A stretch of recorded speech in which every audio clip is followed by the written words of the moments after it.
네, 그럼 지금부터 26년도 인문사회 분야 학술연구 지원 사업 설명회를 시작하도록 하겠습니다. 네, 안녕하십니까. 저는 인문사회 연구본부 총괄팀장 조상원입니다. 네, 이렇게 추운 날씨에도 불구하고 이화여자대학교에 찾아주신 교수님들께 감사의 말씀 드리겠습니다. 네, 오늘 이 자리는 2026년도 인문사회 분야 학술연구 지원 사업의 방향성을 공유하고 구체적인 지원 방안에 대한 소개를 여러분께 드리고자 마련하였습니다. 네, 저희 인문사회 연구본부가 정성스럽게 자리를 마련한 만큼 오늘 이 자리에서 많은 내용 또 많은 정보 얻어 가실 수 있는 이런 자리가 되었으면 좋겠습니다. 네, 오늘 설명회는 26년도 중점 추진 방향, 개인 및 공동연구군, 그리고 집단연구군, 학술단체 지원, 평가제도 순으로 안내해 드리도록 하겠습니다. 본격적인 사업 설명회를 시작을 하는데요. 시작에 앞서서 저희 윤비 인문사회연구본부장님의 인사 말씀 있으시겠습니다. 안녕하십니까. 한국연구재단 인문사회연구본부장을 맡게 된 윤비임. 이렇게 만나 뵙게 되어서 반갑습니다. 2026년도 인문사회 분야 학술연구 지원사업 설명회를 찾아주신 연구자분들과 대학 관계자분께 진심으로 감사를 드립니다. 이번 설명회는 2026년 학술연구 지원사업의 추진 방향과 내용, 일정을 공유함으로써 여러분들께서 사업을 더 잘 준비하실 수 있도록 돕고자 하는 취지에서 마련이 되었습니다. 저희 한국연구재단은 양질의 연구 프로그램을 통해 인문사회 분야의 연구가 국가와 사회에 긍정적인 영향을 끼칠 수 있도록 돕는 데 역점을 두고 있습니다. 금년 연구재단 소관 인문사회 연구 분야 학술연구 지원사업 예산은 전년 대비 268억 원, 약 9.8% 증액된 2,993억 원으로 책정됩니다. 비록 부족한 점은 있지만 이런 증액을 위해서 그동안 한국연구재단의 여러 관계자들과 교육부의 여러 관계자들께서 많은 노력을 해주셨습니다. 어려운 재정 여건 속에서도 저희 재단은 앞으로도 인문사회 분야의 안정적인 예산 확보를 위해서 교육부와 협력하여 최선을 다하도록 하겠습니다. 올해 사업은 특히 학문 후속 세대의 안정적 성장 지원과 대학 연구소 중심의 연구 거점 육성에 역점을 두고 있습니다. 첫째, 학문 후속 세대가 연구에 몰입할 수 있도록 지원을 대폭 강화하였습니다. 2024년 이후 신설된 석사 과정생과 박사 과정생에 대한 연구 장려금을 확대하여 연구생의 초기 단계부터 촘촘한 지원 체계를 마련하기 위해 노력하였습니다. 또한 국내 박사학위를 취득한 연구자들이 해외의 선진 연구 동향을 습득하고 국제적 시각을 갖출 수 있도록 글로벌 리서치 사업을 신설하여 국외 연수의 기회를 마련하고자 합니다. 둘째, 대학 연구소를 중심으로 한 집단 연구 지원을 확대하여 지역 연구 거점을 구축하려 합니다. 거점 국립대를 중심으로 지역 내 인문사회 연구 기반을 마련하고 신진 연구 인력을 양성하기 위해 대학 기초연구소 지원 사업을 신설하였습니다. 아울러 인문학 연구 생태계의 지속 가능성을 높이기 위해 인문왕국 HK 3.0 사업과 글로벌 융합 연구 지원 규모도 전년 대비 확대하였습니다. 마지막으로 AI와 클라우드 기술을 기반으로 과제 기획부터 성과 관리까지 세계적으로 관리할 수 있는 전주기 연구 지원 플랫폼인 차세대 학술 연구 포털을 마련해서 연구자 여러분들의 편의성을 높이도록 노력하였습니다. 모든 사회, 모든 시대의 긍정적 혁신은 인간과 사회에 대한 깊은 이해로부터 시작된다고 믿고 있습니다. 지금 눈앞에서 펼쳐지고 있는 AI 대전환 역시 마찬가지입니다. 비판적 사고와 비전으로서 다가오는 거대한 변화가 차가운 데이터와 기기의 모습이 아닌 인간의 얼굴을 갖도록 하는 것은 우리 인문사회 연구자들에게 맡겨진 사명이라고 생각하고 있습니다. 그 길고도 힘든 그러나 보람찬 과정, 저희 한국연구재단 인문사회연구본부가 최선을 다해 곁에 서도록 하겠습니다. 오늘 설명회를 찾아주신 연구자분들께 다시 한번 깊은 감사의 인사를 드립니다. 오늘 이 설명회가 수행하시는 연구에 의미 있는 계기가 되길 바라며 제 말씀 마치겠습니다. 감사합니다. 다시 한번 인사를 드리겠습니다. 교육부 학술연구 정책과장 최홍준입니다. 반갑습니다. 예, 우리 윤미 단장님 되게 학계에서도 윤미 단장님이 아니라 본부장님인데 저도 아직 직함이 조금 입에 안 되는데요. 윤미 본부장님 되게 학계에서도 또 우리 재단에서 단장님 업무 하셨기 때문에 되게 훌륭하신 분으로 알고 있습니다. 그렇기 때문에 어떻게 보면 이제 재단과 교육부가 더 우리 인문사회 학계에 계신 여기 오신 분들 포함한 연구자분들에게 더 촘촘히 지원할 수 있겠다 그렇게 생각이 되고요. 본부장님께서 얘기했듯이 저희 교육부랑 재단이 작년에 나름대로 노력을 해가지고 인문사회 전체 연구비가 좀 증가하는 모습으로 결과는 나왔습니다. 그리고 또 신규로 사업도 몇 가에 추가했고 또 집단 연구 과제도 새롭게 좀 세팅한 것도 있고 그럼에도 불구하고 아마 오늘 여기 오신 모든 분들의 염원일지 모르겠는데 인문사회 분야가 국가 전체 R&D 대비해서 아직도 너무너무 적은 부분, 그 다음에 전체적으로 촘촘히 튼튼하게 안정적으로 연구를 진행하기에는 조금 많은 부분이 모자라지 않는가라는 그런 걱정과 우려가 많은 걸로 알고 있습니다. 항상 저희들은 교육부의 존재의, 재단의 존재의는 1차적으로는 항상 우리 여기 계시는 연구자분들, 대학에 계신 교수님들, 우리 석박사생들, 학문 후속세들이라고 생각을 하고 있습니다. 그렇기 때문에 여러분들의 염원이라든지 여러분들의 바람이 무엇인지 정확하게 인식은 하고 있고요. 다만 이제 국가적으로 인문사회 분야뿐만 아니라 다른 성장 잠재 률과 직접적인 연계가 되는 기술, AI 그런 부분에 좀 우선순위가 많이 가다 보니까 상대적으로 인문사회 R&D 예산이 저희들이 생각하는 것만큼 충분히 확보되지 못한 한계는 분명히 있는 것 같습니다. 그럴수록 또 어떻게 보면 저희들이 함께, 그러니까 결과적으로 교육부뿐만 아니라 연구재단, 그 다음에 여기 계신 연구자분들, 그 다음에 연구 지원 인력, 그 다음에 학문 후속세들을 모두 함께 이 인문사회 분야에서 진정으로 학술 세계를 균형적으로 성장하기 위해서는 저희들이 연구하는 가치, 저희들이 연구하는 내용도 중요하다는 그런 계속적인 얘기를 많이 해야 될 것 같습니다.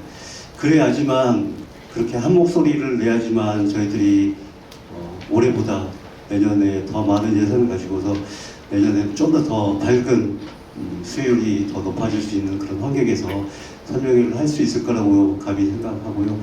그렇기 때문에 아마 전체적인 규모라든지 신규 과제 수가 저희 나름대로는 계속해서 증가를 시켰지만은 혹시 여러분들이 보기에 모자람이 있거나 그런 부분은 너그러이 조금 이해를 해주시고요. 또 신규 과제가 일정 부분 규모가 있다 보니까 선정률 자체가 낮아지면은 혹시라도 나중에 조금 좋은 결과가 있으면 더없이 좋겠지만은 좋지 않은 결과일지라도 너그럽게 조금 이해를 해주시고요. 그 부분은 저희들의 항상 숙제를 갖고 있기 때문에 맨 처음 얘기 드렸듯이 우리 윤미 단장님 훌륭하신 분 오셨기 때문에 저희가 재정당국 국회랑 협의해가지고 내년에는 좀 더 많은 예산을 가지고서 여러분들을 뵐 수 있을 것 같습니다. 오늘 설명회 때 궁금하신 거라든지 그런 거 많이 말씀 주시고요. 또 저희 교육부도 항상 열려 있으니까 혹시라도 필요한 사업이라든지 필요한 과제 또 필요한 분야 그런 부분에서 좀 아이디어라든지 의견이 있으시면 언제든지 말씀 주시면은 저희들 그거 반영해가지고 여러분들을 지원할 수 있는 연구에 몰입할 수 있는 환경을 더 많이 만들도록 하겠습니다. 오늘 설명회 찾아주셔서 감사합니다. 고맙습니다. 네, 안녕하십니까. 인문사회연구 총괄실에서 일하고 있는 김현주입니다. 반갑습니다. 네, 오늘 설명드릴 내용은 앞서도 말씀드렸지만 기본적으로 이제 추진 방향에 대해서 제가 말씀을 올릴 거고요.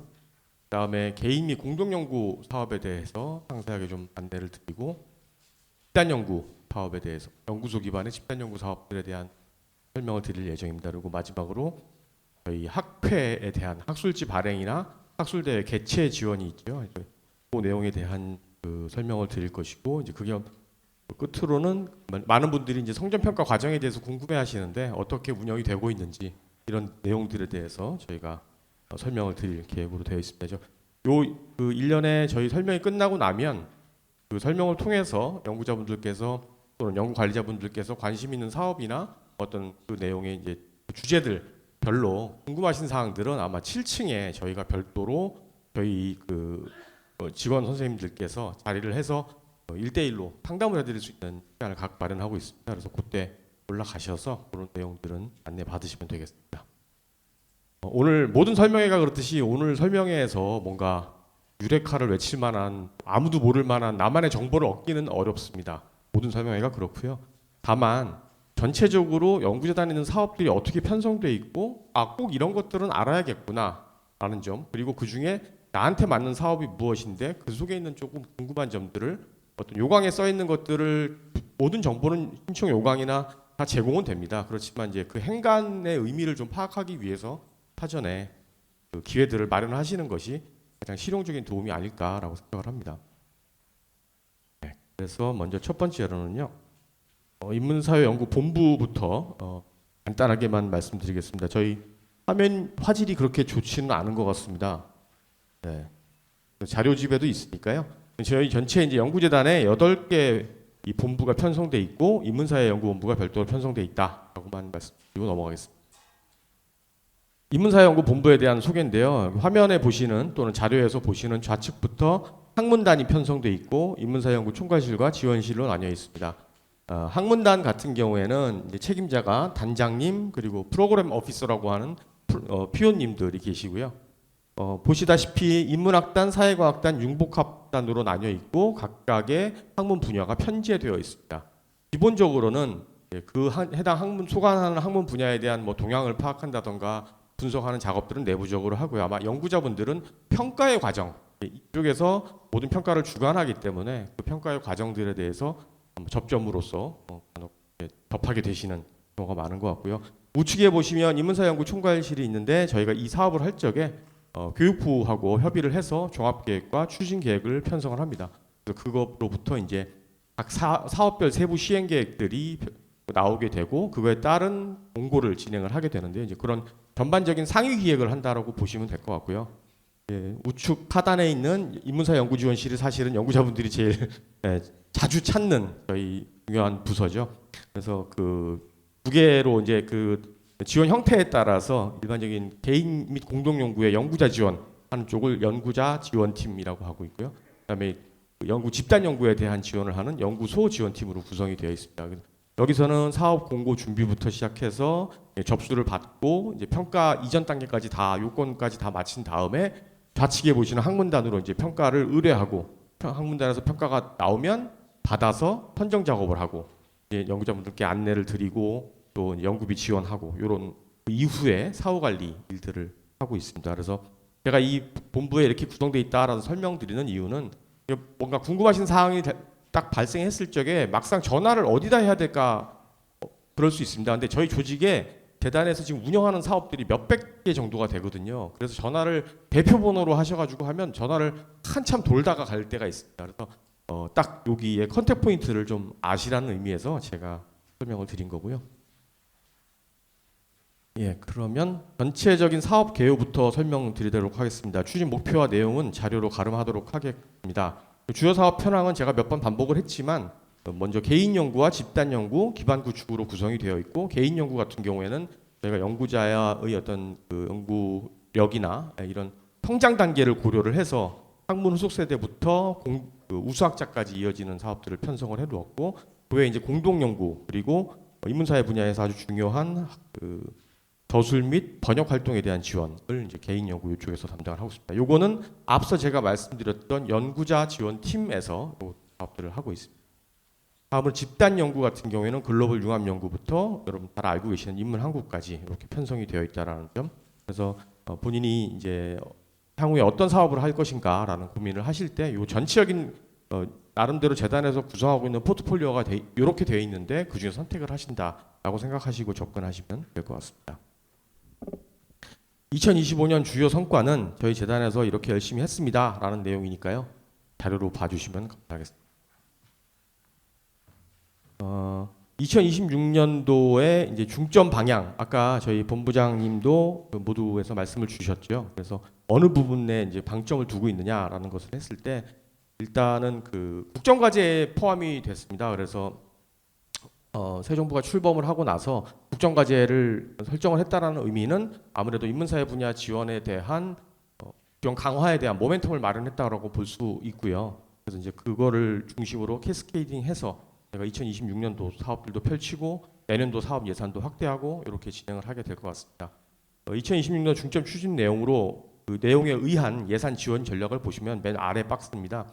그래서 개인 연구 같은 경우에는 석사과정생, 박사과정생을 각각 전년, 재작년 이렇게 저희가 신규로 추진을 해왔습니다. 그래서 이 사업들을 여전히 계속해서 확대하겠다라는 것이고요. 글로벌 리서치라는 사업을 이제 신설한다고 되어 있습니다. 그리고 사실은 이 사업은 국내 박사 학위를 하신 분들의 해외 포닥이라고 말씀드리면 가장 쉽게 이해하실 수 있고요. 이 사업은 인문사회 분야에서 예전에도 있었지요. 원래는 있었는데 이 사업이 좀 관리의 문제라던가 이런 문제들이 너무 어려워서 조금 중단됐던 사업인데 이제 앞으로는 또 연구자분들도 그런 부분들, 연구자 책무 같은 것들은 이제는 더 잘 지키실 걸로 저희가 믿고 다시 좀 이렇게 열심히 해보려고 보고를 하게 됐습니다. 집단 연구 같은 경우에는 이제 그 지역 소멸에 대한 대응 차원에서 대학 기초연구소, 거점 국립대들을 중심으로 지역 거점 국립대를 중심으로 3개 정도 연구소를 지원하는 사업들을 새로 만들었고요. 그 외에 기존에 있던 HK 3.0 그리고 글로벌 인문사회 융합, 아젠다 연구 이런 것들도 확대해 나가는 경향을 보인다라는 말씀드리도록 하겠습니다. 네, 그래서 사업 예산 전반적인 현황은 이렇게 돼 있고 전년 대비 그래도 많이 늘었습니다. 예산 자체는 많이 늘었다. 오늘 교육부 사무관님도 와주셨는데요. 사실 재단에서도 노력을 당연히 기울였지만 교육부에서도 올해 이 예산 확보를 위해서 작년부터 많이 준비를 해서 나름대로는 인문사회 분야 절대적으로만 보면 그동안에 유례 없이 많이 늘었습니다. 다만 전체 R&D, 이공계 R&D가 너무 저희가 기뻐하는 것보다 훨씬 더 기쁘게 많이 늘어서 여전히 부족한 실정이긴 합니다. 그래서 이게 조금 그렇지만 오히려 이게 레버리지가 돼서 너무 적지 않냐라는 걸 통해서 2027년도에도 계속 늘려나가는 것들을 좀 고민할 수 있지 않을까 생각하면 되겠고요. 화면에 보시면 저기 인문학진흥하고 기초학문 확산 지원이 증감, 테머 표시, 그러니까 줄어들었다라고 되어 있습니다. 근데 이거는 자연 감소분들이 있고 그래서 신규 과제를 작년 전년도랑 신규로 지원하는 규모는 유지한다. 이렇게 이해하시면 되겠습니다. 그래서 전반적인 지원 과제 수나 이런 것들은 모든 사업들에서 다 확대되어 있다라고 이해하시면 되겠습니다. 중점 추진 내용에 대해서는 이제 잠시 후에도 저희가 그 각 사업별로 안내를 드릴 거기 때문에 제가 간단히만 짚어드리도록 하겠습니다. 그래서 먼저 석사과정생, 박사과정생 연구장려금 지원 사업과 관련해서 박사과정생 연구장려금 같은 경우에는 관련된 연차보고 제출에 대한 내용을 조금 더 합리화했다라는 거, 그리고 석사과정생과 박사과정생 공히 그 컨설팅 방식의 어떤 점검 방식을 도입했다라는 것, 그리고 앞서도 말씀드렸던 글로벌 리서치를 새로 만들었다라는 것들이 중점 추진 내용으로 되겠고요.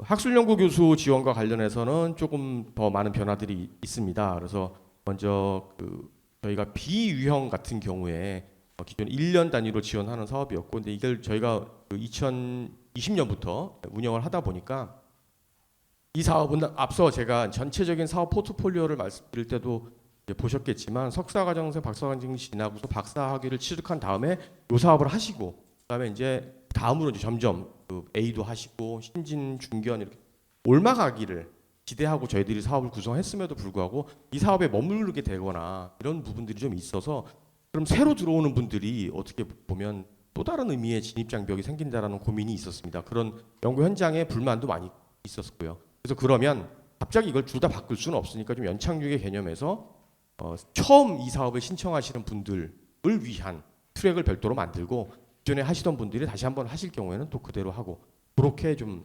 구분해서 다양화했다라는 걸로 이해하시면 되겠고요. 그리고 이제 최종 결과물 제출 의무와 관련해서도 조금 더 실효적으로 바꾸었습니다. 그래서 기존에 이제 논문이나 저서를 반드시 내야 되는 그 구조를 좀 바꿔서 이제는 그냥 결과 보고서를 하고 그 논문이나 이런 의무를 저희가 이제 뭐라죠?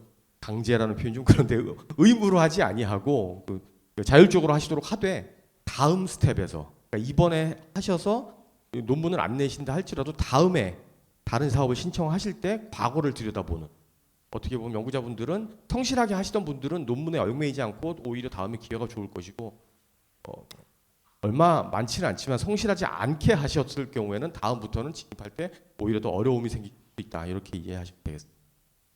그 다음으로 그 신진중견 우수연구자 관련된 내용들에서는 창의적이고 도전적인 연구성과 창출 및 혁신적 성장 동력을 마련한다. 그래서 이제 전반적으로 그 지원 확대에 대한 부분들을 강조하고 있는 걸로 보시면 되겠습니다. 집단 연구 같은 경우에는 인문사회 연구소 지원 사업에 여러 유형들이 있었습니다. 순수학문 유형 뭐 이렇게 되어 있었는데 그 중에 예술체육 특화형을 신설을 했습니다. 그래서 예술체육 분야에 대해서 올해는 조금 적은 규모이긴 합니다만 한 4개 연구소 정도를 지원할 거고요. 이거를 저희가 또 신설하는 목적은 일종의 파일럿 프로그램 형태로 운영을 해서 각 아까 보셨다시피 학문 분야 큰 분야별로 인문학이나 사회과학, 예술체육, 문화융복합 저희가 편제가 되어 있는데 인문학이나 사회과학에는 나름대로의 플래그십 프로그램들이 있습니다. 여러분들이 잘 아시는 HK나 SSK가 있는데 예술체육이나 이쪽 분야에서는 별도의 사업이 없었습니다. 그래서 단기적으로는 내년이나 내후년 정도에는 이 예술체육 특화형 프로그램을 좀 더 키워서 확장해서 HK나 SSK와 비슷한 레벨의 연구소 지원 이런 것들을 지금 기획하려고 올해 파일럿 프로그램을 운영하게 되었습니다. 그리고 교육연계형 보건 관련해서는 아무래도 지금 그 AI 시대에 대한 대응으로 이해하시면 되겠습니다. AI 시대에는 질문을 잘해야 좋은 결과를 얻는다고 하더라고요. 그 질문을 잘하는 능력, 교양 교육의 중요성 이런 것들을 고려해서 기존에 있던 그 교육연계형을 다시 한번 복원해서 진행을 하고 있고요. 대학기초연구소는 아까 제가 충분히 설명드린 것 같아서 킵하도록 하겠고 HK 3.0 국제연구 협력도 마찬가지로 확대 일로에 대한 내용들이기 때문에 넘어가도록 하겠습니다. 기반 구축 성과 확산과 관련된 내용들은 요거는 이제 저희들이 하고 있는 활동들이기 때문에 이것도 그냥 참고만 하시면 되는데 다만 이제 인문도시 같은 경우에는 혹시 지역 대학에서 그 지역의 인문자산 활용하기 위한 다양한 활동들, 독서 모임을 주최하거나 인문 강연을 하거나 이런 프로그램들입니다. 여기서 요거는 관심이 있는 분들도 계실 텐데 요거에 대해서는 별도로 저희 재단 홈페이지에 인문도시라고 검색하시면 그 내용들이 나오고 아직 공고는 되지 않았습니다. 그 말씀만 드리고 다음으로 넘어가겠습니다. 제도 정비에 관한 사항인데요. 그 학술진흥법 개정 작업을 지금 진행하고 있고 가이드라인은 일부분 정비되었고 계속 정비해 나갈 예정입니다. 이 두 가지 사안 모두 다 보통 이야기하는 연구자들의 연구 몰입 환경 조성을 위한 개정 작업들이다라고 이해하시면 되겠습니다. 네, 그리고 저희가 올해 바뀐 것 중에 하나가 공고를 좀 빨리 했죠. 근데 오늘 이제 듣다 보니까 빨리 한 게 장단점이 또 있는 것이 저희는 공고를 빨리 하기가 상당히 어렵습니다. 프로세스상 이걸 하려면 작년부터 되게 서둘러야 되고 평가를 하는 학문단에서도 너무 막 일이 몰리고 함에도 불구하고 연구 개시일인 6월 1일 이전에 연구비 지급까지 모두 다 마치는 것에 대한 목표를 가지고 연구자분들도 그 전에 그게 완성되지 않아서 애로사항이 있다라는 것들을 대응하기 위해서 당겼습니다. 그런데 이제 또 한편에서는 갑자기 너무 빨라지니까 나는 한 2월쯤 돼서 시동을 걸려고 했는데 이런 불만들도 있으시더라고요. 근데 이제 올해에는 어쨌든 시작을 했으니까요. 앞으로 이게 정착이 되면 6월 1일 개시하기 전에 모든 것들이 다 행정적인 것들이 끝나고 연구에 다 바로 진행하실 수 있는 측면에서 저희가 제도 정비했다 이렇게 이해하시면 되겠습니다. 네, 다음으로는 이제 공통 사항입니다. 그래서 저희가 이제 어느 사업을 하시던 간에 반드시 유념해 주시기를 부탁드리는 내용 중에 첫 번째가 오늘 오신 모든 분들은 오늘 돌아가시면 첫 번째로 이걸 하시기를 제가 당부를 드리겠는데요. 왜냐하면 저희 KRI라고 화면을 보여드리려고 하는데 잘 안 돼. 네. 연구자 정보 시스템 알고 계시죠? 그 KRI라고 하는데 모든 업적들을 올리고 뭐 이런 그런 정보를 하는데 저희 재단에서 운영하는 모든 시스템은 일단 이 KRI에 있는 정보를 기반으로 움직인다고 보시면 됩니다. 본인의 업적이 몇 편이다 아니다 이거는 기술에서 저희가 이해하는 게 아니고 이 KRI에 본인의 업적들이 업데이트되어 있어야 그게 평가할 적에 신청하실 때 반영이 됩니다. 그래서 그런 걸 모르시고 나 논문 냈는데 연구재단에서 당연히 알고 있지 않나? 라고 하시면 막판에 가가지고 이거 하시느라고 많이 놓치시는 경우가 너무너무 많습니다. 그래서 언제든지 이건 그뿐만이 아니라 난 평가를 좀 내가 하고 싶은데 내 역량이 좀 돼서 왜 난 평가할 때 안 부르지? 여기에 심사 가능하다, 어느 분야 가능하다 이런 정보들이 업데이트 안 되시기 때문에 저희는 인지할 수가 없는 상황입니다. 그래서 기본적으로는 모든 연구자 정보에 대한 이 KRI에 대한 업데이트는 항상 하시는 것이 연구과제 참여 여러 가지 측면에서 연구자분들께 도움이 되니까 오늘 돌아가시면 다른 건 몰라도 요거는 한 번 더 꼭 챙겨보시면 도움이 되지 않을까 싶습니다. 그래서 이제 말씀드렸던 게 바로 KRI 현행화 요청에 대한 사항이었고요. 두 번째로는 그 연구재단 홈페이지에서 사업 공고 확인하는 내용입니다.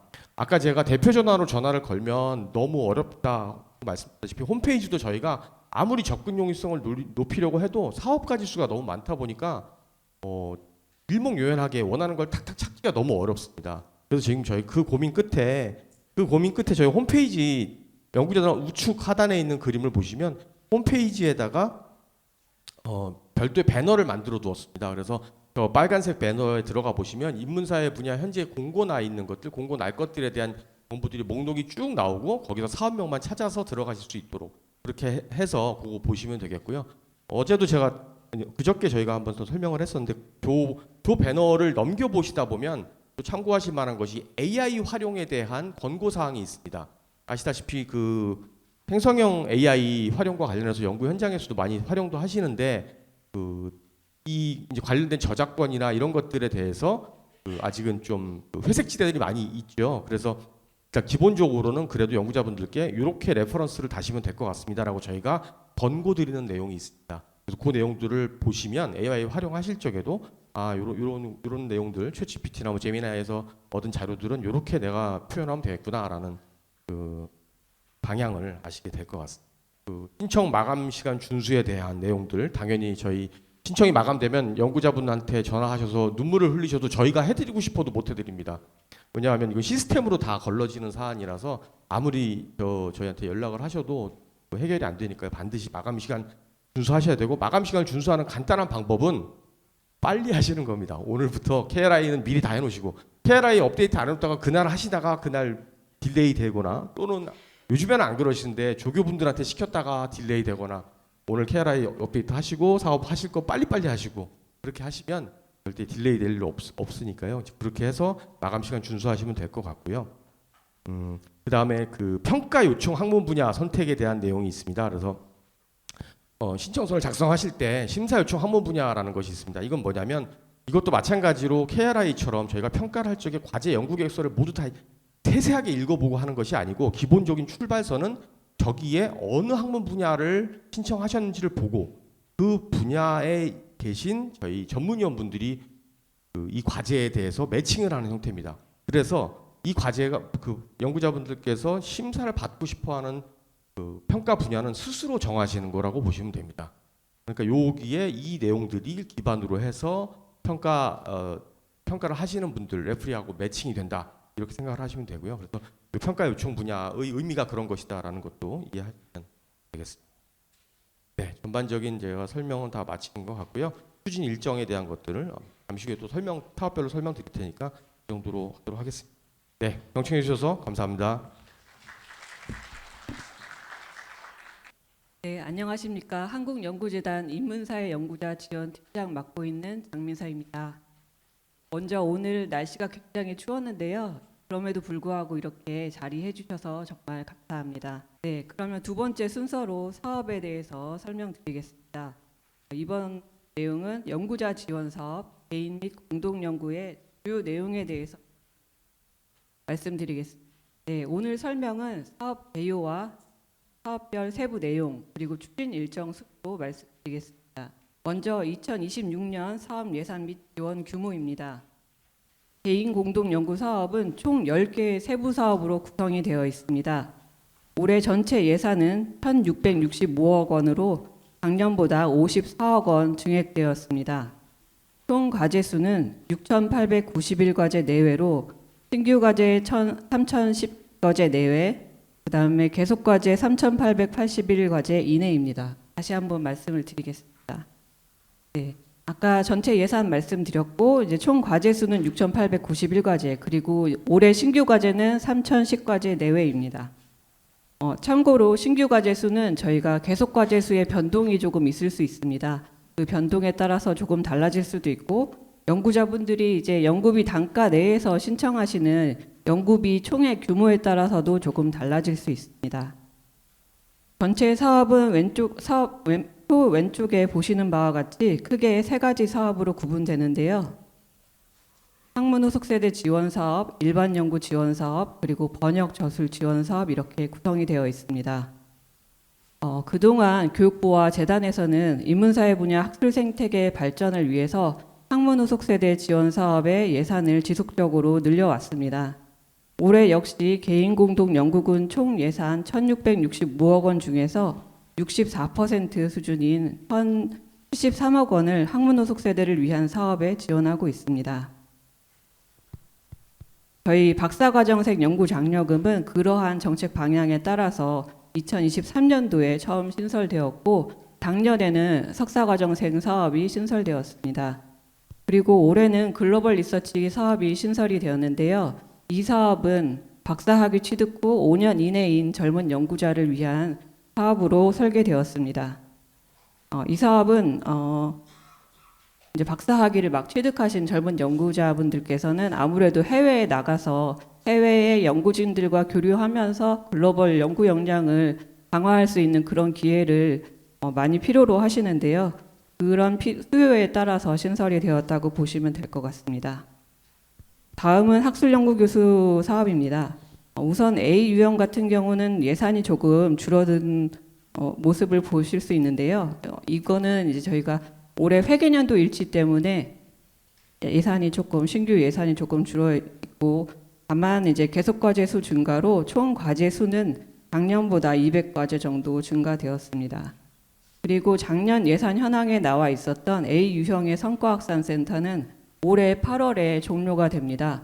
그리고 그 역할과 예산은 저희가 통합성과확산센터가 있습니다. 그쪽 센터로 운영될 예정입니다.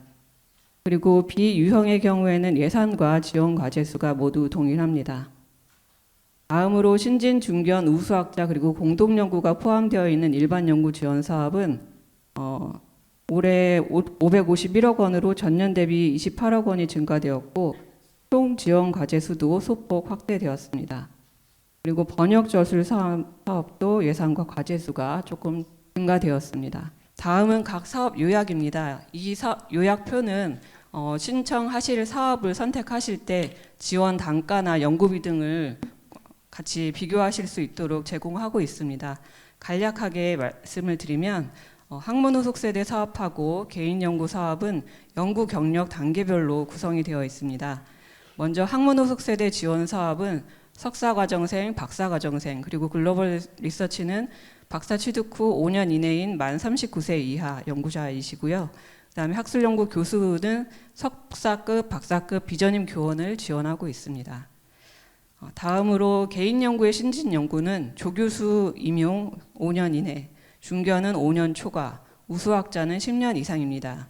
그리고 이 사업들 역시 전임 교원뿐만 아니라 비전임 교원도 박사학위 취득 이후 경력에 따라서 신청 가능합니다. 그리고 공동연구는 국내 유형과 해외 유형이 있는데요. 연구진 구성에 따라서 2인은 5천만 원 이내, 3인 이상은 1억 원 이내이고, 해외 연구자를 포함하는 해외 유형은 8천만 원 이내로 신청 가능합니다. 다음으로 명저 번역과 저술 지원이 있는데요. 명저 번역 사업은 유형에 따라서 3천만 원, 2천만 원 이내로 가능하고, 저술 지원 사업은 1,000만 원을 지원하고 있습니다. 네, 다음은 전년 대비 주요 개선 사항입니다. 먼저 올해 글로벌 리서치 사업이 신설이 되었고요.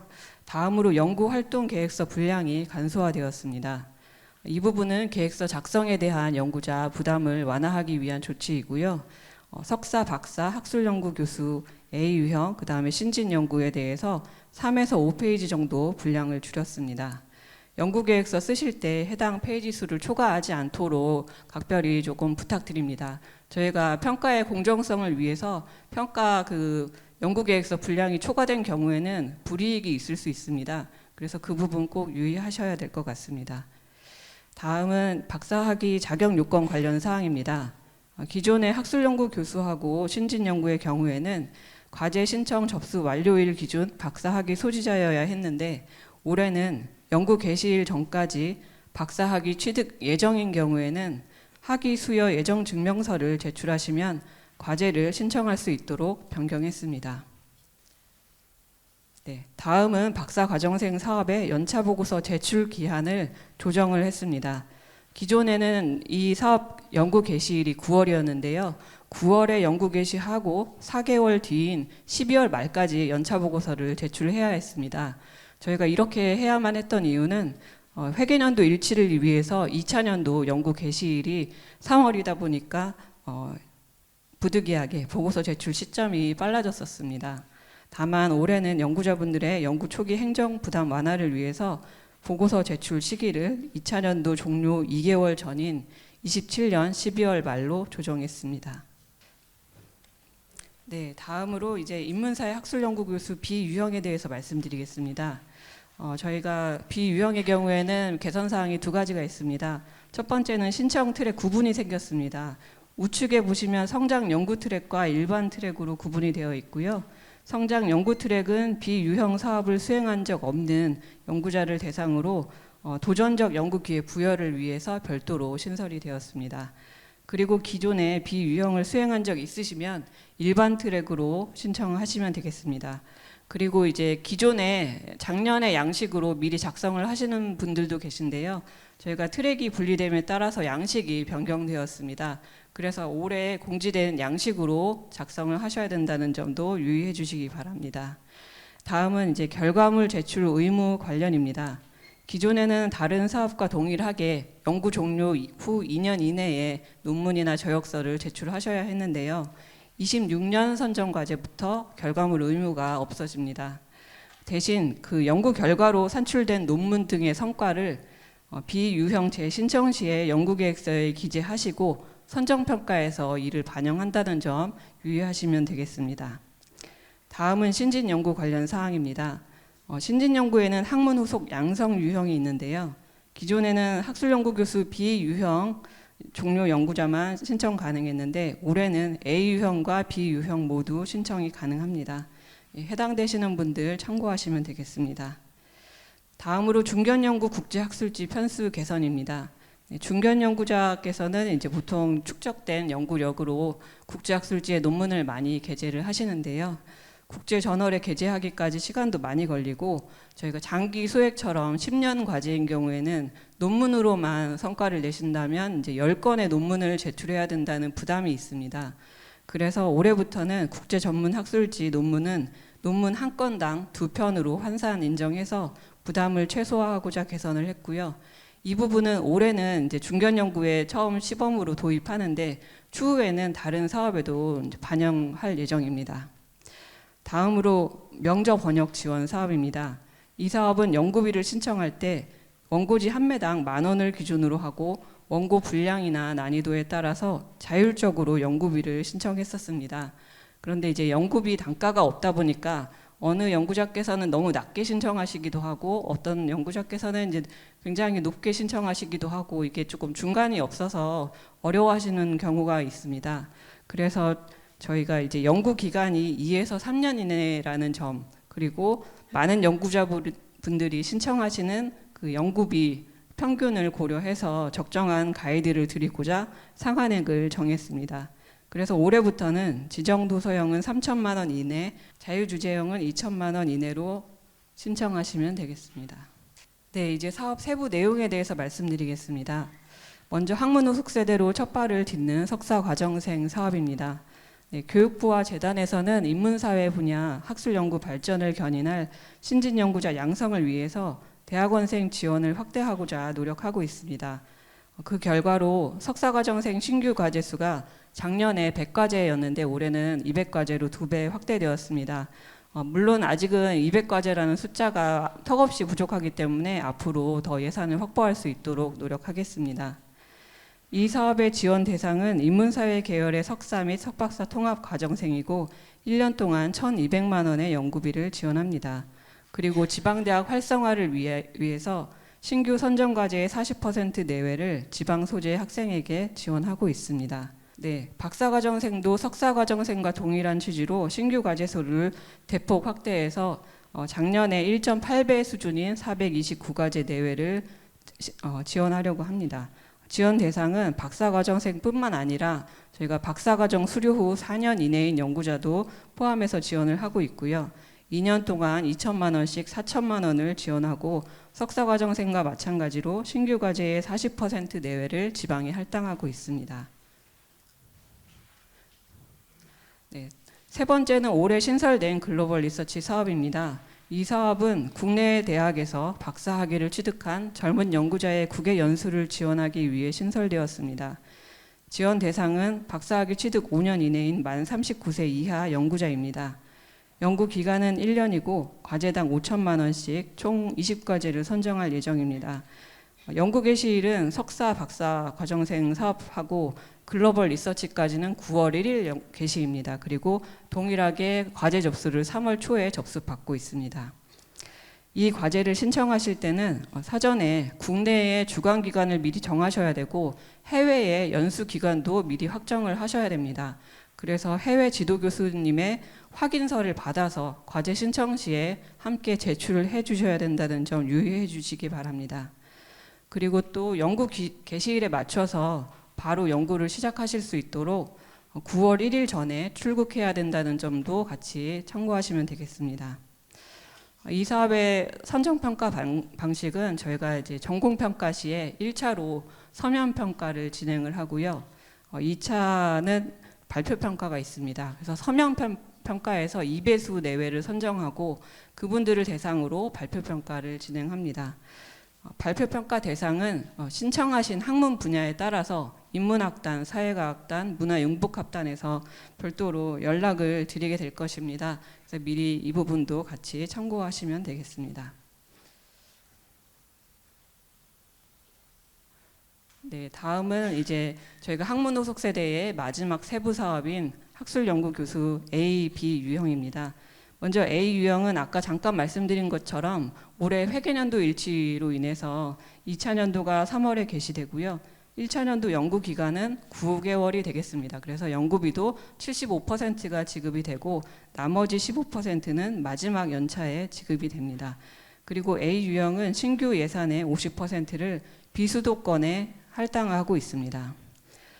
다음으로 B 유형은 앞에 제도 개선 쪽에서 말씀드린 것과 같이 성장 연구 트랙이 신설되었고 종료 과제 성과 관리 방식을 개선해서 차기 과제 신청 시에 이전 연구 수행 결과를 평가하는 방식으로 진행이 되겠습니다. 지원 자격이나 연구비는 작년하고 동일합니다. A 유형은 5년간 연 4천만 원, B 유형은 1년 동안 2천만 원을 지원하고 있습니다. 그리고 A 유형의 경우에는 학술활동 결과물, 그러니까 저희가 말하는 논문이나 저역서 외에 한 학기 이상의 강의 활동과 2회 이상의 학술대회 발표 의무가 있습니다. 이 부분도 신청 요강에 같이 들어 있으니까요. 앞으로 그 연구 계획 수립하실 때 참고하시면 되겠습니다. 네, 이제 개인 연구에 대해서 말씀드리겠습니다. 개인 연구 중에 첫 번째인 신진 연구자 지원 사업입니다. 신진 연구는 아래에 보시는 바와 같이 유형이 3가지가 있습니다. 먼저 그 학문후속 양성 유형은 최근 3년 내에 학술연구교수 A, B 유형 과제를 종료한 연구 책임자에 한해 신청이 가능합니다. 그리고 우측에 보시면 소외보호라고 있는데요. 소외보호는 연구자 스스로 해당 그 연구 분야가 국가적 보호가 필요한 분야다라고 생각이 되시면 계획서에 해당 분야의 소외 분야 적합성에 대해서 기술하시면 되겠습니다. 그리고 이 두 유형에 해당되지 않는 경우는 일반 유형으로 신청하시면 되고, 그 일반 유형의 신규 예산 4% 내외는 창의적이고 도전적인 연구에 배정하고 있다는 점 참고하시면 되겠습니다. 네, 다음은 중견 연구자 지원 사업입니다. 중견 연구도 아래쪽에 보시는 바와 같이 유형이 3가지로 분류되어 있습니다. 먼저 첫 번째는 장기 소액 유형입니다. 장기적으로 그러니까 10년 동안 1,000만 원씩 총 1억 원을 지원받는 그 유형이 있고요. 두 번째는 신진 양성 유형이 있습니다. 이 유형은 최근 3년 이내에 신진 연구자 지원 사업을 종료하신 경우 신진 연구의 주제와 유사하거나 동일한 주제에 대해서 신청하실 수 있습니다. 마지막으로 일반 유형이 있습니다. 이 유형은 이제 앞에 두 유형에 해당되지 않으면 이 유형을 선택하시면 되고요. 이 유형의 신규 예산은 3%는 소외 분야 연구를 위해서 저희가 별도로 할당을 하고 있습니다. 네, 개인 연구의 마지막인 우수학자 지원 사업입니다. 우수학자 같은 경우는 전년 대비 변경 사항은 없습니다. 기존과 같이 지원 대상은 학회 또는 국내외 연구자 3인 이상의 추천을 받은 연구자로서 전문 학술 저서를 포함한 연구 업적 1200%를 충족하셔야 합니다.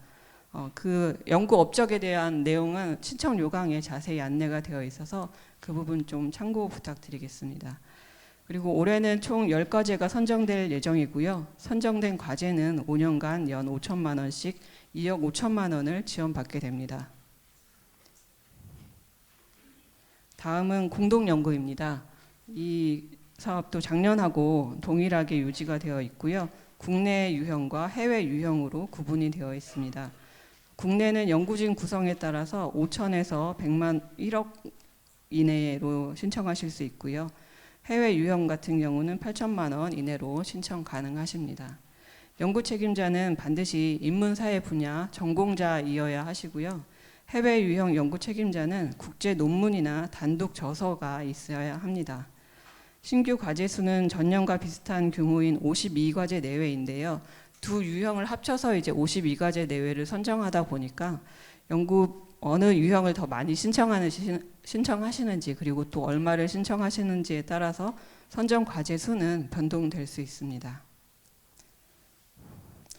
다음은 명저 번역 지원 사업입니다. 이 사업은 동서양 명저를 번역해서 일반 대중에 대한 접근성을 제고하기 위한 사업입니다. 과제를 신청하실 때는 번역 계획서를 제출하셔야 되고요. 지정 도서형과 자유 주제형이 있습니다. 이 두 유형 중에 선택을 하셔야 되는데요. 지정 도서형은 저희가 재단 홈페이지에 신청 요강 게시물을 보시면 지정 도서 목록이 22종에 대한 도서 목록이 있습니다. 그 목록 중에서 선택하셔서 신청하시면 되겠습니다. 그리고 앞서 말씀드린 것처럼 지정 도서형은 3천만 원 이내, 자유주제는 2천만 원 이내에서 연구비를 신청하시면 되겠습니다. 그리고 다른 사업과 다르게 이 사업은 간접비가 없습니다. 그래서 이 연구비는 전액 연구자에게 지원됩니다. 네, 마지막으로 저술 지원 사업입니다. 저술 지원은 학술서와 교양서로 유형이 나뉘어져 있고요. 교양서의 경우에는 선정 예산의 20% 내외로 지원을 하고 있습니다. 지원 기간은 동일하게 2에서 3년이고요. 연구비는 간접비 없이 1,000만 원으로 동일합니다. 신규 과제는 전년과 비슷한 수준인 80과제 내외가 될 것 같습니다.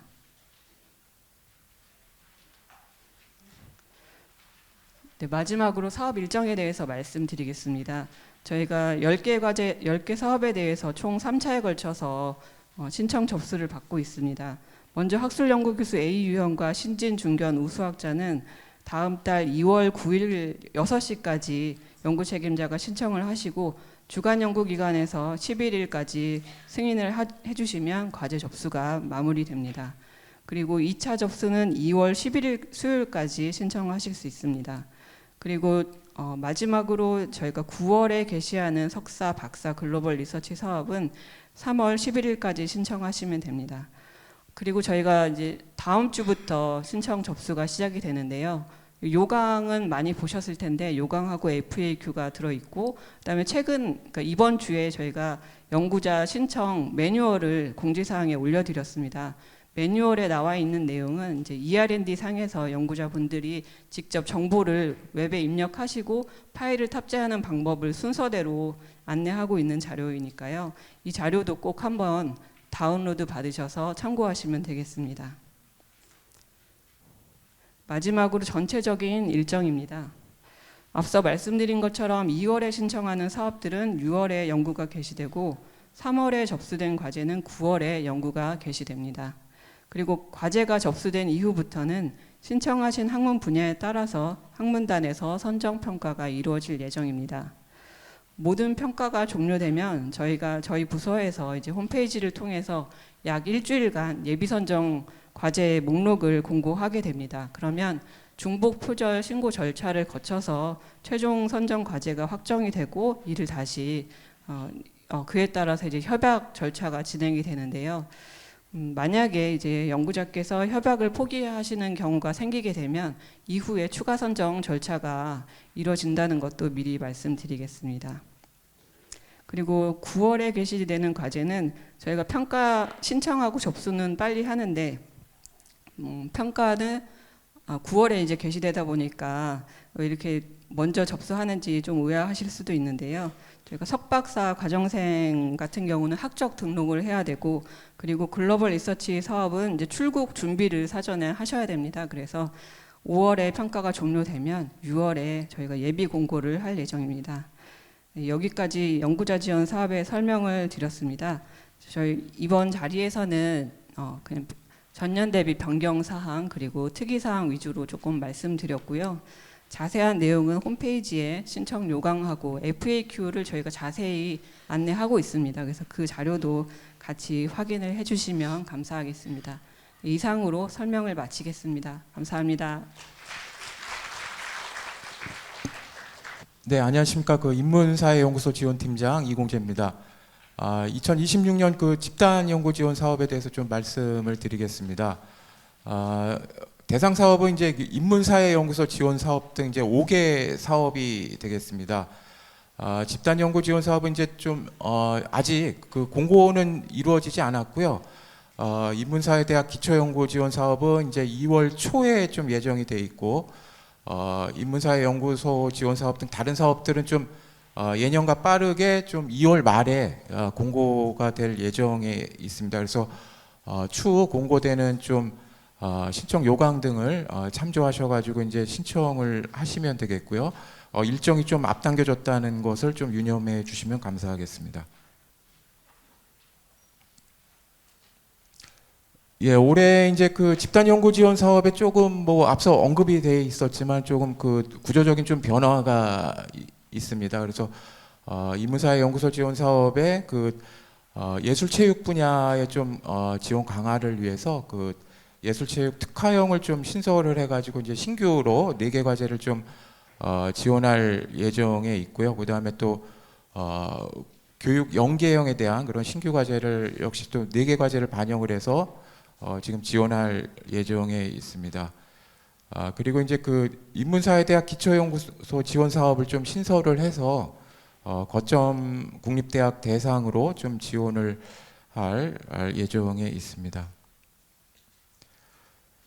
예, 올해 집단 연구 지원 사업 전체적인 예산 규모를 보시면 총 예산 규모가 이제 1,292억 원이 되겠습니다. 전년 대비 좀 20.7% 정도 좀 증액이 된 규모가 되겠고요. 신규 과제는 이제 88개 과제 내외로 지금 계획이 돼 있고, 계속 과제 규모는 이제 298과제가 되겠습니다. 표를 보시면 이제 다른 사업들은 좀 이제 증액이 됐는데 예산 규모상 이제 인문한국 지원 사업은 조금 이제 축소가 된 걸로 좀 표시가 돼 있는데요. 이는 이제 HK 3.0 사업이 이제 작년부터 시작을 했는데 이제 작년에는 연구 개시일이 이제 3월 1일자였습니다. 근데 올해 좀 9월 1일자로 좀 변경이 됐고요. 그다음에 또 HK 플러스 사업 계속 과제 지원이 좀 종료된 과제들이 있어가지고 이거 반영돼가지고 좀 외형상 규모는 좀 축소된 것으로 지금 나타나 있습니다. 예, 다음은 이제 그 사업별로 좀 설명을 드리겠습니다. 먼저 그 인문사회대학 기초연구소 지원 사업입니다. 거점 국립대학을 중심으로 이제 그 인문사회 분야의 그런 지속 가능한 그 연구 거점을 구축을 하고 신진 연구 인력, 그다음에 지역 정주형 인력 양성과 기초 학문 보호와 이제 중점 테마 연구 강화를 위해서 이제 추진을 하고 있고요. 거점 국립대학 대상으로 이제 그 3개교를 지원할 예정에 있습니다. 그리고 지원 규모는 이제 연간 40억 원 규모고요. 지원 기간이 이제 5년이 되겠습니다. 예, 다음은 그 인문사회연구소 지원 사업이 되겠습니다. 인문사회 분야 그 연구소의 특성화 전문화를 통해서 이제 연구 거점을 육성하고 우수 학술 연구와 성과 창출을 위해서 이제 그 추진을 하고 있고요. 올해 이제 예상 규모가 이제 그 525억 원이 되겠고 신규 과제 규모는 지금 37개 과제 내외를 지금 선정할 예정에 있습니다. 그리고 지금 현재 지원하고 있는 계속 과제 규모는 이제 140과제가 되겠습니다. 지원 분야는 이제 그 전략적 지역 연구형, 그다음에 순수 학문 연구형은 이제 예술 체육학 분야를 제외한 인문사회 분야가 되겠습니다. 그리고 문제 해결형, 교육 연계형은 이제 그 예술 체육학 분야를 포함한 인문사회 분야가 되겠고요. 예술 체육 특화형은 이제 예술 체육학 분야가 되겠습니다. 올해 그 신규 과제 그 규모는 이제 문제 해결형은 2개 과제, 순수 학문형은 27개 과제, 그다음에 교육 연계형은 4개 과제, 예술 체육 특화형은 이제 4개 과제로 지금 계획이 되어 있고요. 지원 규모는 이제 간접비를 제외한 규모가 연간 2억 6천만 원이 되겠습니다. 지원 기간은 6년이고 지원 대상은 대학 부설 연구소 또는 국내 연구기관이 되겠습니다. 예, 신청 시 뭐 주요 사항을 좀 말씀을 드리자면은 이제 집단 연구 과제를 수행 중인 연구소는 이제 신청이 불가하시겠고요. 그다음에 그 집단 연구 내에서는 이제 연구자분께서 연구 책임자로 이제 한 개 사업만 신청 및 수행이 가능하십니다. 그리고 이제 지원 대상 연구소는 이제 그 인문사회 분야 대학 부설 연구소 및 이제 국내 연구기관이 되겠고요. 필히 그 한국연구재단 그 KCI 홈페이지에 이제 등록을 하셔야 됩니다. 연구 책임자분은 이제 그 대학 부설 연구소인 경우 연구소장님 또는 이제 소속 대학 연구소의 그 전임 교원님이 되겠고요, 교원분이. 그리고 국내 연구기관은 이제 연구소장님 또는 그 선임급 이상의 그 연구원분이 되시겠습니다. 인력 구성에 있어서 이제 그 일반 공동연구원은 그 연구소 소속 그 대학 교원 또는 이제 박사급 연구원으로 이제 3분 이상을 이제 구성을 해서 이제 신청을 하셔야 되고요. 일반 공동연구원 같은 경우는 이제 신청하실 때 그 연구 책임자 분과 함께 그 확정된 상태로 이제 신청을 해 주셔야 됩니다. 그리고 이제 그 전임 연구 인력은 역시 그 이제 3분 이상 구성을 하셔야 되고요. 1인당 인건비가 이제 그 연간 4천만 원 이상이 되셔야 합니다. 만약에 이제 그 선정되신 이후에 그 3개월 이내에는 그 소속 기관 임용 절차에 따라서 전임 연구 인력을 이제 임명하셔야 되고 그 연구소에서 이제 상근을 하셔야 됩니다. 예, 다음은 그 글로벌 인문사회 융합 연구 지원 사업이 되겠습니다. 그 인문사회 기반의 그 융복학 연구 지원을 위해서 이제 추진을 하고 있고요. 올해 그 예상 규모는 이제 282억 원, 그다음에 현재 신규 과제 규모는 이제 31개 과제 내외를 이제 선정할 계획에 있고요. 계속 과제 규모는 이제 80개 과제가 되겠습니다. 지원 분야는 이제 그 예술, 체육학 분야를 포함한 인문사회 기반의 그 이공 분야 간의 그 융합 연구가 되겠고요. 크게는 이제 2개 유형으로 이제 구분이 되겠습니다. 연구그룹 지원형은 올해 그 신규 과제 지원 규모가 국내형은 15개 과제 내외가 되겠고요. 간접비를 제외한 지원 규모는 연간 1억 5천만 원, 그리고 국외형은 10개 과제 내외가 되겠고요. 지원 규모는 이제 2억 2천만 원이 되겠습니다. 연구그룹 지원형의 지원 기간이 이제 3년이고 지원 대상은 대학 또는 그 연구기관 등에 이제 소속된 연구자분들이 되겠습니다. 예, 다음 그 연구소 지원형이 되겠습니다. 연구소 지원형은 이제 그 3개 유형으로 구분이 돼 있고요. 그 컨소시엄형 같은 경우는 이제 작년에 신규로 좀 이제 그 반영이 돼서 이제 지원이 되고 있는 유형이 되겠습니다. 국내형 같은 경우는 그 2개 과제를 지원할 예정이고 이제 지원 규모가 이제 5억 2천만 원이 되겠습니다. 지원 기간이 이제 그 3년이고요. 국외형은 역시 이제 지원 과제 규모가 이제 2개 과제, 지원 규모는 이제 6억 5천만 원이고 이제 연구 기간이 6년이 되겠습니다. 그리고 이제 컨소시엄형은 이제 그 작년에 그 1개 과제를 선정을 했는데 올해는 좀 2개 과제를 지금 선정할 예정에 있고요. 연간 지원 규모는 이제 간접비를 포함한 금액으로 20억 원이 되겠고 지원 기간은 5년이 되겠습니다. 지원 대상은 이제 국내의 그 대학 부설 연구소가 되겠습니다. 예, 그 연구그룹형의 그 신규 신청 시 주요 사항이 되겠습니다. 그 연구그룹 지원형이나 이제 연구소 지원형의 그 동일 사업 내에서는 한 분께서는 이제 1개 과제만 신청 및 수행이 가능하십니다. 그리고 이제 그 집단 연구군 내에서는 역시 그 연구 책임자로서는 이제 1개 사업만 신청 및 수행이 가능하시게 되겠습니다. 연구 책임자분은 이제 그 인문사회 분야 전공자 분이셔야 되고요. 그 연구 인력 구성은 이제 그 연구 책임자분, 그다음에 일반 공동 연구원, 박사급 연구원에서 이제 5인 이상으로 이제 구성을 하셔야 되고요. 국외형 같은 경우는 이제 그 일반 공동 연구원에 그 해외 연구자분을 1분 이상 이제 포함을 필히 하셔야 됩니다. 그리고 박사급 연구원은 이제 그 인문사회 분야 학술 지원 사업 내에서 이제 인건비를 받고 계시지 않거나 건강보험 직장 가입자가 이제 아니신 경우 수행이 가능하시겠습니다. 예, 다음은 이제 그 국내 국외 그 연구소 유형 그 신규 신청 주요 사항이 되겠습니다. 그 앞서 이제 그 연구 그룹형과 이제 동일하고요. 추가적으로 이제 그 연구소도 마찬가지로 이제 그 집단 연구군 내에서나 이제 동일 사업 내에서는 1개 과제만 이제 신청 및 수행이 가능하시게 되겠습니다. 그 연구소는 이제 그 인문사회 분야 그 연구소만 이제 가능을 하시고요.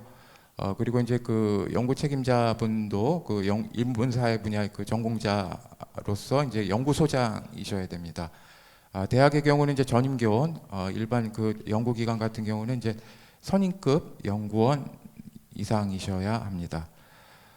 인력 구성은 이제 그 국내형 같은 경우는 이제 일반 공동 연구원 4분 이상, 그다음에 전임 연구 인력 4분 이상으로 좀 구성을 하셔야 되고요.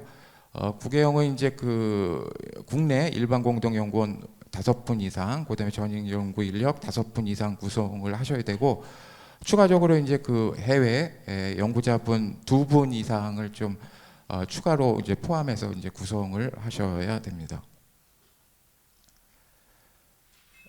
예, 다음은 이제 그 연구소 유형의 이제 컨소시엄형이 되겠습니다. 그 앞서 그 국내 국외 연구소 유형하고 이제 그 신청 및 수행 제한 사항은 이제 동일하고요. 추가적으로 이제 그 컨소시엄형에는 이제 참여연구소가 있습니다. 역시 그 참여연구소도 마찬가지로 집단 연구군 및 그 동일 사업 내에서는 1개 과제만 신청하시고 이제 수행하실 수가 있겠습니다. 컨소시엄형의 그 주관 연구소는 이제 그 인문사회 분야 연구소만 이제 가능을 하시고요. 국내 그 참여 연구소는 인문사회 또는 그 이공 분야 대학 부설 연구소 및 연구기관이 모두 가능하십니다. 그리고 이제 그 해외 참여 연구소는 이제 그 해외 소재의 그 대학 부설 연구소 및 이제 연구기관이셔야 되고요. 작년에 같은 경우는 이제 그 해외 참여 연구소를 이제 필수로 했는데 올해는 이제 그 뭐 자율적으로 이제 그 구성 여부를 이제 그 추진을 하시면 되겠습니다. 이제 단 그 해외 참여 연구소를 이제 포함하지 않으실 경우라도 국제 그 학술 연구 및 협력 등을 위한 그런 해외 연구소와의 그런 글로벌 협력 중점 연구 계획을 신청서에 필히 포함을 하셔서 이제 신청을 하셔야 되겠습니다. 그리고 이제 그 총괄 연구 책임자는 이제 그 인문사회 분야 전공자이시면서 이제 연구소장이셔야 됩니다. 그리고 이제 대학 전임교원이셔야 됩니다. 아마 그 자료집에 지금 저기 그 발표 자료도 조금 오타가 있는데 뭐 선임급 연구원 이상 요거는 이제 그 좀 오타가 되겠습니다. 그래서 좀 삭제를 좀 부탁드리도록 하겠습니다. 그리고 이제 연구진 규모는 이제 그 컨소시엄형은 이제 그 자율적으로 이제 구성을 하셔가지고 신청하시도록 그렇게 진행이 될 예정에 있습니다. 예, 다음은 그 인문한국 지원 사업이 되겠습니다. 그 인문학 연구소 집중 육성을 통한 그 인프라 구축과 이제 성과 창출을 이제 목적으로 지금 추진이 되고 있고요. HK 플러스 사업은 이제 지금 현재 그 계속 과제만 지원을 하고 있고, HK 3.0 사업은 이제 작년에 신규로 해서 이제 진행이 되고 있는 상황이 되겠습니다. 올해 전체적인 그 예산 규모는 이제 220억 정도가 되겠고요. 신규 과제는 그 HK 3.0 사업으로 이제 그 10개 과제 내외를 선정할 예정에 있습니다. 그리고 이제 계속 과제는 지금 19과제가 되겠습니다. 예, 신규 과제 이제 지원 규모는 이제 그 HK 3.0 사업의 그 연구 거점형은 이제 8개 과제가 되겠고요. 지원 규모는 이제 간접비 포함해서 연간 8억 원. 그리고 이제 컨소시엄형은 이제 2개 과제가 되겠습니다. 연간 지원 규모는 이제 20억 원이 되겠고요. 이제 지원 기간은 6년이 되겠습니다. 예, 신청 시 주요 사항이 되겠습니다. 그 HK 그 사업 내에서는 이제 연구자 한 분이 한 개 과제만 이제 신청 및 수행이 가능하시고요. 마찬가지로 그 집단 연구군 내에서는 이제 연구 책임자로 1개 사업만 신청과 이제 연구 수행이 가능하시게 되겠습니다. 네, 연구 책임자는 이제 그 연구소장이셔야 됩니다. 그리고 이제 그 연구소는 인문학 분야 이제 대학 부설 연구소가 되겠고요. 대학별로 이제 신청을 하실 때 주간 연구소로서는 이제 2개 이내로 그 제한을 하고 있습니다. 이 점 좀 유념하여 주시기 바라겠습니다. 그리고 이제 그 연구 인력도 이거는 자율적으로 이제 구성하시도록 그렇게 진행이 되고 있습니다. 예, 다음은 그 사회과학 연구 지원 사업이 되겠습니다.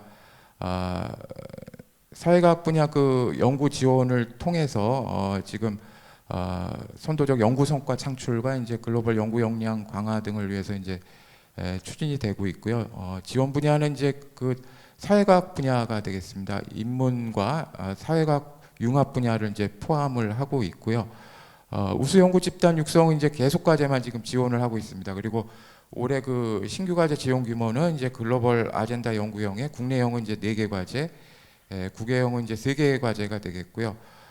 지원 규모는 이제 그 간접비를 포함한 금액이 국내형은 1억 6천만 원, 국외형은 이제 3억 2천만 원이 되겠고요. 지원 기간은 이제 3년이 되겠습니다. 예, 신청 시 이제 주요 사항은 역시 마찬가지로 이제 그 동일 사업 내에서는 연구자 한 분이 이제 1개 과제만 신청 및 수행이 가능하십니다. 그리고 역시 집단 연구군 내에서는 연구 책임자로 1개 사업만 신청 및 수행이 가능하시게 되겠습니다. 연구 책임자분은 이제 그 사회과학 분야 전임 교원이셔야 되고요. 일반 공동연구원은 이제 국내형은 이제 2분 이상, 그다음에 국외형은 이제 4분 이상으로 이제 구성을 하셔야 됩니다. 국외형 같은 경우는 이제 그 해외 연구자분을 필히 그 참여를 하여야 됩니다.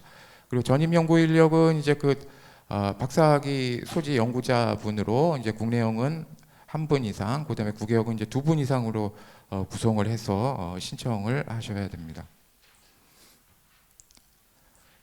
예, 다음 그 사업 추진 일정이 되겠습니다. 그 앞서 말씀드린 바와 같이 이제 그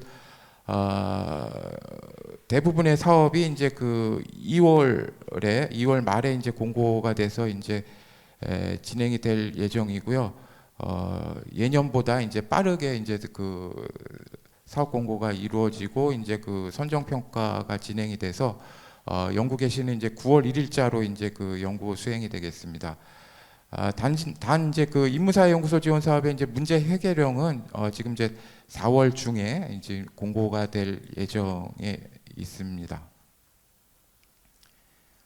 예, 다음은 이제 그 FAQ 자료인데 이거는 이제 자료집을 좀 참조해 주시면은 감사하겠습니다. 네, 이상 집단 연구 지원 사업에 대해서 말씀드렸습니다. 경청해 주셔서 감사드립니다. 네. 예, 안녕하십니까. 학술 기반 지원팀의 김소영입니다. 저희는 앞서 설명드리신 두 개 사업과는 다르게 연구자 개인 또는 공동 그룹이 아니라 학회나 대학의 부설 연구소 같은 학술 단체를 지원 대상으로 합니다. 저희 사업 크게는 학술 대회 개최 지원, 학술지 발행 지원 이렇게 두 축으로 되어 있고요.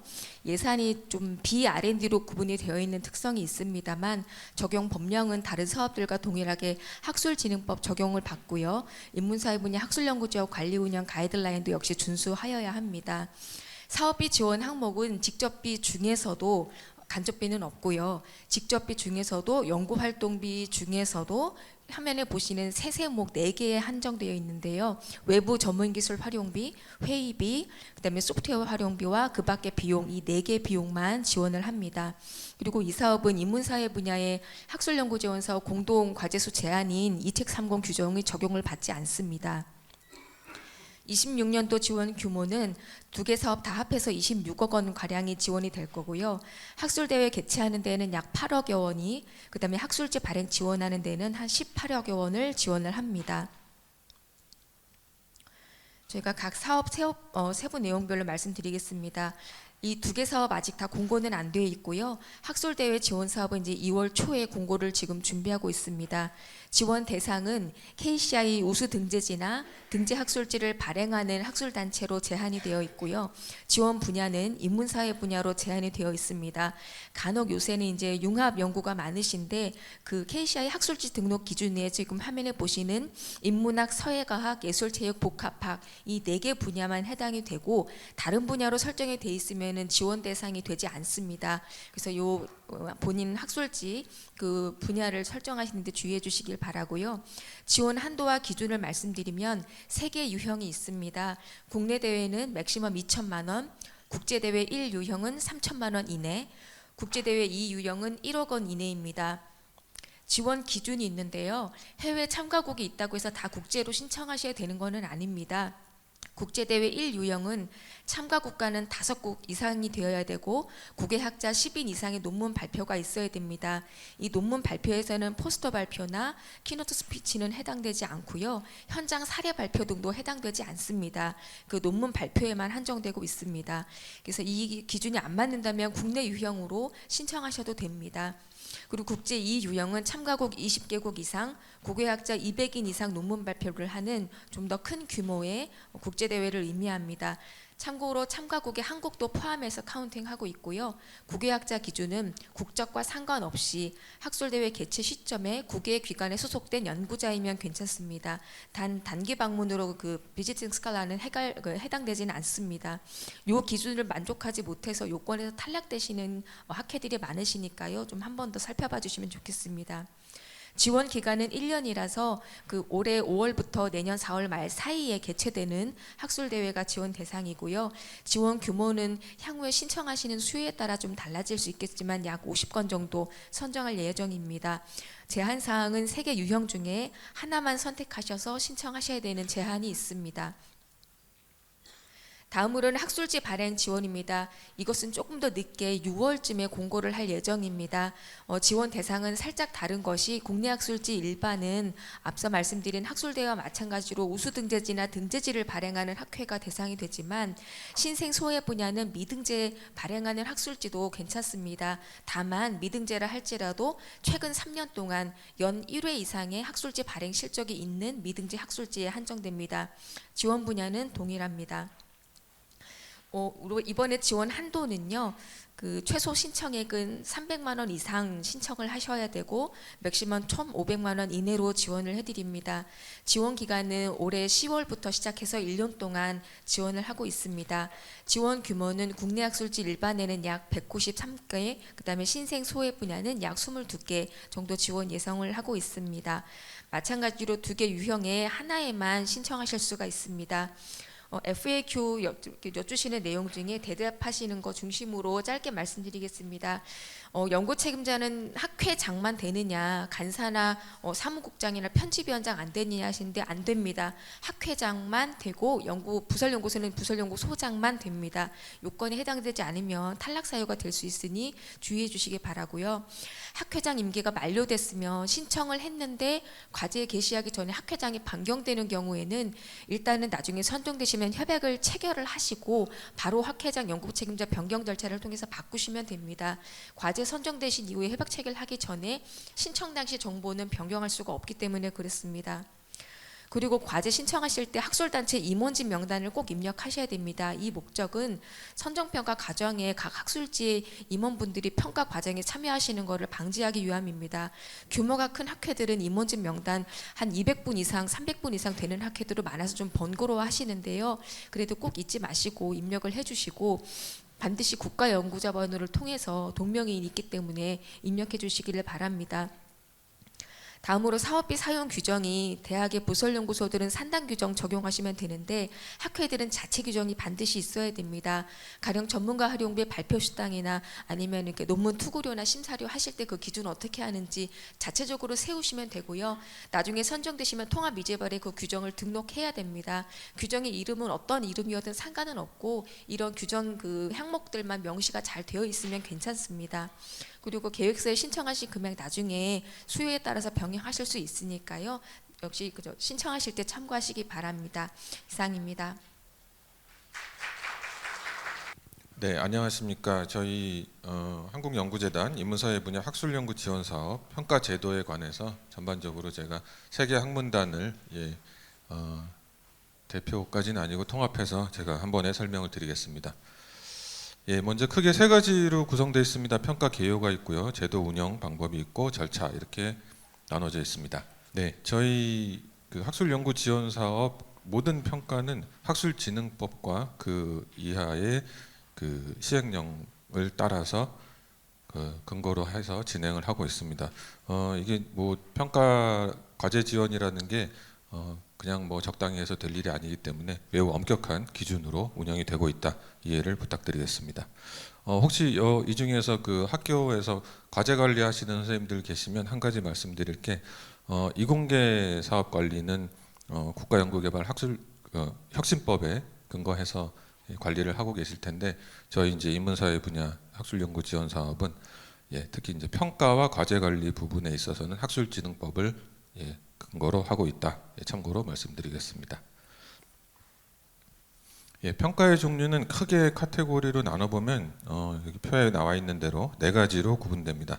선정평가가 있을 것이고 그 과제 진행 중에 연차점검 또는 단계평가가 있을 것이고 과제가 다 종료된 이후에 최종평가 또는 기타 최종평가에 크게 보면 포함되는 각종 평가들이 있습니다. 이렇게 이제 크게 카테고리로 4가지 평가를 저희 학문단에서 운영을 하고 있고요. 평가 방법은 방법에 따라서 크게 3가지로 나뉩니다. 온라인 평가가 있고요. 패널 평가, 발표 평가 이렇게 있고 이제 특이사항으로 온라인 평가의 그 점수차를 보정하는 방법으로 PM 리뷰라는 절차가 또 하나 있습니다. 요거는 이제 뒤에 있는 슬라이드에서 좀 추가 설명을 드리겠습니다. 평가의 기본 방향은 늘 이렇게 크게 저희가 정해놓고 운영을 합니다. 가장 중요한 거는 평가의 전문성이라고 생각을 하고요. 2번째는 공정성, 3번째는 투명성. 그리고 인문사회 분야는 특징이 학문 분야별 균형 발전과 다양성 확보를 위해서 일부 사업에는 별도의 비율로 소외 보호 분야 지원 과제를 선정을 하고 있습니다. 뒤에서도 설명을 드리겠지만 PM 제도가 저희 그 학술연구 지원 사업 지원하는 데 있어서 가장 근간이 되는 제도다라고 설명을 드릴 수 있겠습니다. 예, 앞서 말씀드린 PM 제도에 대해서 간략하게 설명을 드리겠습니다. 전문성과 공정성 제고를 위해서 모든 연구과제 선정과 관리 절차는 분야별 전문가인 PM에 의해서 운영되고 있다 이렇게 말씀을 드리고요. PM은 크게 나뉘면 상근 PM과 비상근 PM으로 구분을 할 수 있는데요. 상근 PM은 앞서 저희가 시작할 때 인사드린 저희 이제 본부장, 단장 이렇게 계시고요. 이분들은 각 학문 크게 그룹핑을 해서 학문 분야를 대표하는 성격의 전문가분들로 저희 연구재단에서 상근을 하시면서 평가 과제 관리를 하고 계십니다. 그리고 이분들만으로는 모든 과제 관리를 할 수 없다 보니 저희가 이제 각 대그룹, 세부 분야 뭐 이렇게 나눠 가지고 CRB 분야, RB 분야 이렇게 나눠서 그 학문 분야별로 운영을 하고 있습니다. 크게 보면은 이제 CRB 분야를 대표하는 분들은 책임 전문위원이라고 해서 20분 모셔서 저희가 비상근으로 평가 매 단계마다 협조를 받고 있고요. 그 CRB 분야 아래에는 한 그 121개 세부 분야의 그 RB 분야라고 저희가 분야를 분류해 놓고 그 RB 분야별로 전문가분들을 위촉해서 모시고 있습니다. 특이사항으로는 평가 운영의 효율성과 다양한 분들의 평가 참여를 평가 참여를 위해서 올해 같은 경우는 그 세부 121개 RB 분야의 전문위원분들을 최소 3분 이상, 기존에는 2분 있는 RB 분야가 많았거든요. 근데 올해부터는 세부 분야별로 3분 이상 모셔서 평가에 협조를 받을 생각입니다. 저희 이제 PM 제도는 이렇게 됐고, 아까 앞서 말씀드린 대로 파란색으로 칠해져 있는 그 부분이 저희 이제 상근으로 와 계시는 그 전문가분들이시고, 아래쪽에 노란색으로 표시되어 있는 분들이 비상근 PM으로 저희 평가 과정을 도와주고 계십니다. 앞서 말씀드린 20개의 CRB 분야는 이렇게 되어 있고요. 나머지 세부 분야 분류는 저희 이제 홈페이지를 참고해 주시기 바라겠습니다. PM 제도의 설명인데요. 상근 PM과 비상근 PM 전문가분들 선임 절차가 이렇게 되어 있고요. 혹시 이제 이 중에서도 연구자분들께서 상근 PM이나 비상근 PM 역할을 해서 저희 연구재단을 좀 도와주시고 싶다 하시는 분들 같은 경우는 이 표를 참고해 주시고 혹시 더 궁금하신 게 있으면 저희 사무실로 연락 주시면 친절하게 설명 다시 드리겠습니다. 그리고 이제 저희가 이제 평가위원 풀을 구축을 해서 이제 이 평가위원 풀에서 어떤 분들이 어떤 과제를 평가하면 좋을지 선정을 하게 되는데요. 이제 뒤에도 설명을 드릴 건데 앞에 계신 저희 이제 이 책임 전문위원, 이 아래쪽에 계신 분들 책임 전문위원, 전문위원 그리고 가끔 가다가 상근 PM 분들께서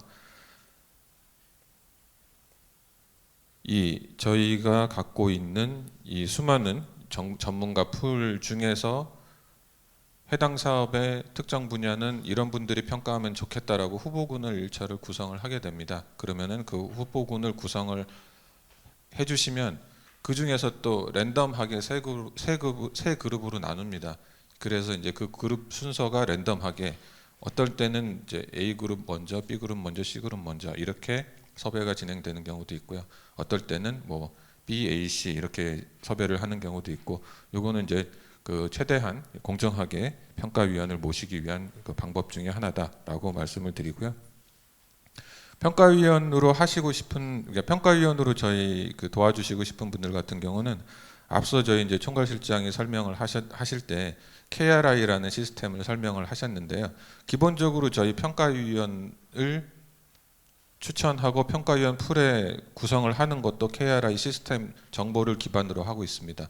그래서 오늘 이제 그 돌아가셔서 KRI 시스템에 이제 업데이트를 많은 분들이 하실 텐데, 그 중에서 평가 가능 분야, 본인 연구 분야 이렇게 설정을 할 수가 있습니다. 그래서 최대한 그것을 본인 연구 뭐 내용이나 업적과 자세하게 매칭되게 뭐 많은 경우는 4단계, 5단계까지 그 설정을 해주시면 저희 쪽에 평가에 도움을 주실 수 있는 기회가 높아진다라고 참고 말씀을 드리겠습니다. 저희가 이제 평가위원 풀은 최대한 많은 수를 확보하려고 계속 지속적으로 노력을 하고 있고요. 매년 조금씩 상향되고 있습니다. 올해 이제 평가위원 풀은 아마 3월 초면은 확정이 돼서 더 많은 분들을 모실 수 있지 않을까 생각을 합니다. 저희 평가제도 중에 이제 특이사항 몇 개를 적어놨는데요.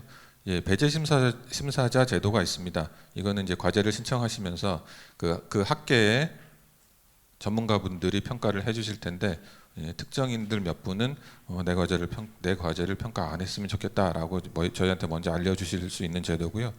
요거는 이제 개인 연구에 많은 사업이 해당이 되고 공동 연구 그리고 인문도시 이렇게 포함이 됩니다.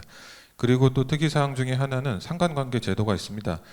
이것은 이 표와 같이 수많은 그 상관관계의 측정 기준이 있습니다. 예를 들면 과제를 신청하신 분하고 평가하시는 분하고 그 뭐랄까 이해관계가 있으면은 공정한 평가가 어렵다라고 생각을 해서 저희가 이렇게 상관관계 제도를 만들어서 운영을 하고 있고요. 앞서 말씀드렸듯이 혁신법하고 조금 다르게 적용되는 부분 중에 하나가 이제 이 상관관계 적용 제도인데요.